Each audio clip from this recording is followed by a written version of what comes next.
join me, guys.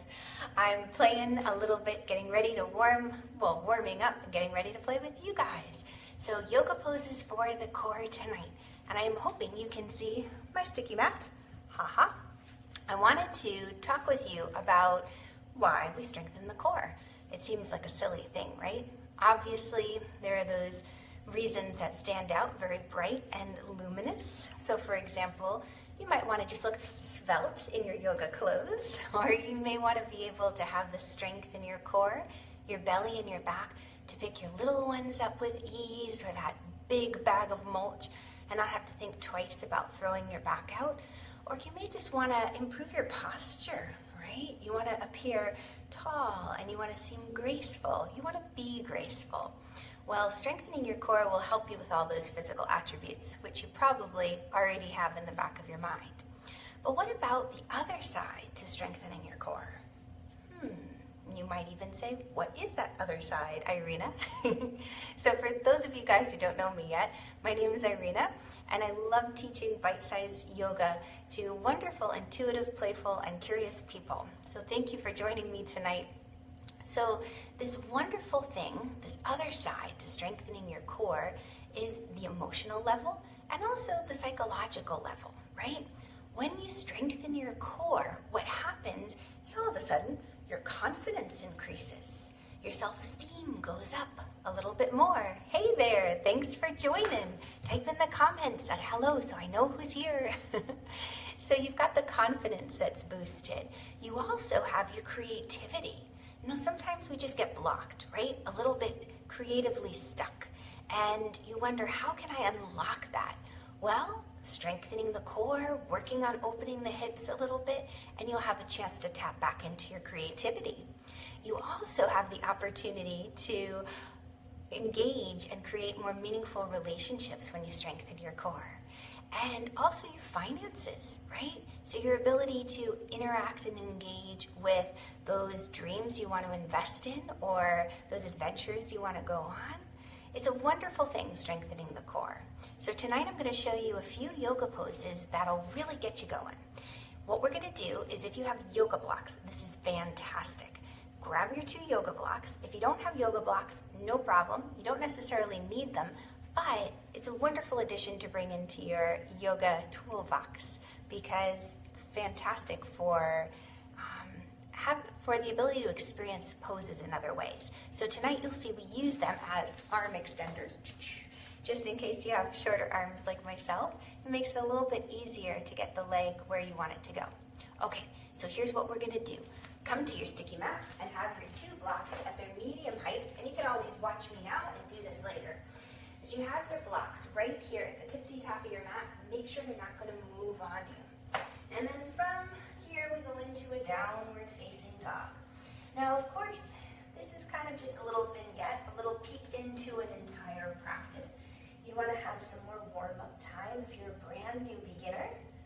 Good. If you're a more seasoned practitioner, you might find that hopping in at this place is okay. You're just getting that moment to warm up the shoulders, open the legs. Good. Now bring your left foot a little to the center of the sticky mat, and you're going to lift your right leg up as high as can be, and bend the right leg at the knee. Now from here, you're going to very slowly square your hips towards the floor. This takes a little bit more core work, a little more hamstring calf stretch. And on the next exhalation, shift shoulders over elbows, bring knee to nose. Good. Belly drawing in strongly. And then inhale, extend. Now, next exhale, draw right knee towards right elbow. Shoulders over wrist, your tummy strong. Inhale, extend. Final variation, you're going to draw right knee towards left elbow. Little bit of a twist, tummy strong. Inhale, extend. And then right foot comes down. Left leg lifts first as high as can be. We open up that hip, bend the leg at the knee. And then squaring the hips, extend that left leg straight and steady. On the next exhalation, draw knee to nose and notice shoulders shift over, wrist, belly draws in. Inhale, extend. Exhale, left knee towards left elbow, tummy strong. Inhale, And then left knee towards right elbow, a little bit of a twist. Inhale, extend, and plant the foot down. Okay, you should be feeling pretty warm. From here, we're going to go to our high lunge. You're going to lift the right leg high. On the exhalation, pretend you're drawing your knee towards your nose, your belly draws in. So you create all this lift through the hips and space. And then plant the foot between the blocks. Swivel your back foot flat here. And widen your right foot 3 inches to the right. You're going to square your hips to the tippity top of the sticky mat. Push down through that left heel. Extend the arms up. A little warrior one to open the hips. Good. One deep breath. You should be feeling warm and toasty. If comments or questions come up, just pop them in the box and I'll answer as we finish. Exhale, you'll bring hands to blocks. Now, the positioning, the index fingers are in the center of the block. Thumb and ring finger, pinky finger wraps around. Step back to downward dog. Now, left leg lifts. On the next exhale, knee towards nose, belly strong. You get that real roundedness, and then swing foot between blocks. Swivel the right foot flat. Walk that left foot 3 inches to the left. You can move the block if you need to. And then on the inhale, push down through that front heel. Scoop your tailbone. Arms sweep up. Wonderful. The thighs are hugging towards each other.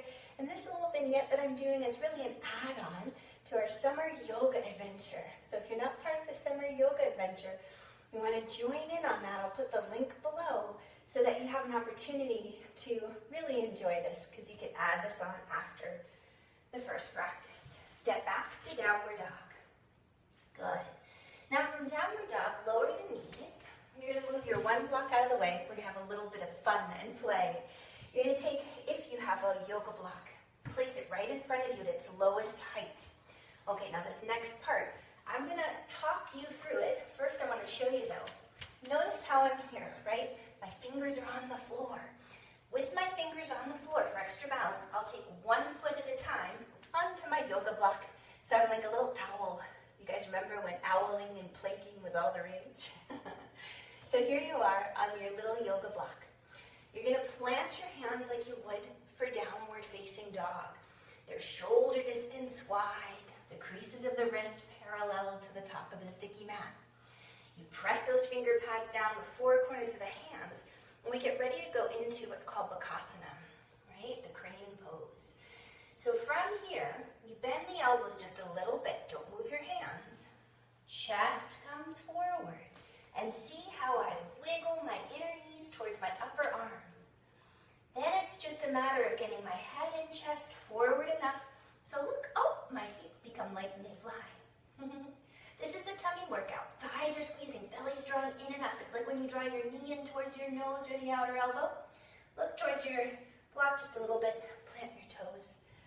Good. And then you can hop off the block. Wonderful. Now that's a pretty advanced pose for many of us. So the crane pose, Bakasana, if it's not in your regular routine and you haven't had a teacher share with you some of the exact alignment techniques, don't hop into it right away. But if you've practiced it a few times, those little tips I gave you might help you go a little bit deeper. As you can see, it's a wonderful thing, the yoga. It gets our heart rate up. It also can calm and soothe the nerves, and it gives you a chance to strengthen your core in a very untraditional, fun, and playful way. And again, strengthening that core so we can tap into our confidence, so we can connect with one another on a very authentic and real level. We don't feel like we need to hide who we are, and we have that ability to invest in our heart's desires and those causes we really believe in. So playing with you guys is always such a wonderful joy. And if you have questions, remember, just leave them for me on my site. I'm trying to think some of these wonderful little, let's see. Okay, I don't think I've missed any comments. But if I did, I'll go back and I'll check. All these notifications that pop up sometimes are a nice distraction. Makes me use all my yogi practices to stay focused. So thank you for joining me tonight. If you have questions, let me know. Otherwise, maybe throw this little vignette, this little routine, little vinyasa into the day one summer challenge at the very end before you do the cobra poses and see how it feels. A little bit more tummy work. Otherwise, have a great night and I'll catch you on the flip side. Bye guys.